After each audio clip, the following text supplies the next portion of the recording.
Расул, слот деген қандай жануар? Бұл өте ақырын жануар, иә, ақырын қозғалады. Анасы мен бөпесі екеуі ағаштың басында өмір сүреді екен. Қойнында анасын құшақтап жатқанды жақсы көреді екен. Бір күні бөпе ағаштың басынан құлап кетеді. Сосын кейін қорқып кеткен бөпе анасынан сұрап жатыр: ана, сен қайдасың дейді. Мен осындамын, балам дейді. Мен дейді. Сөйтіп анасы ақырындап жаймен түсе бастайды.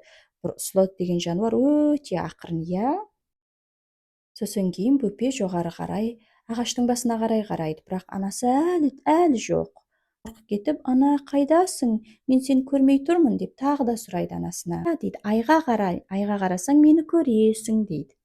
Айға қарайды, бірақ анасы өте ақырын түседі. Қарай береді, айдан енді ғана түсіп келе жатады төмен қарай.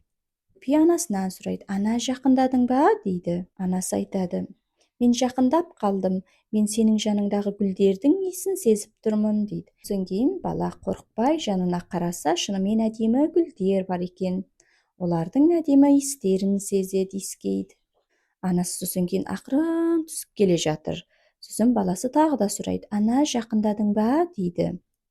Анасы айтады: иә, мен жақындап қалдым. Сенің жаныңдағы құрт құмырсқалардың жыбырлағанын естіп тұрмын дейді. Тыңдаса, шынымен де жанында құрттың жыбырлаған сыбдырын естиді. Содан кейін бөпе тағы да сұрайды: ана, жақындап қалдың ба дейді. Сосын анасы айтады: иә, мен сенің жаныңдағы ұшып бара жатқан көбелектердің тұрмын дейді. Тыңдаса, шынымен де жанында көбелектер ұшып жүреді. Бөпе тағы да сұрайды: ана, жақындадың ба дейді. Мен, иә, мында келдім деп анасы қолын созып жатыр.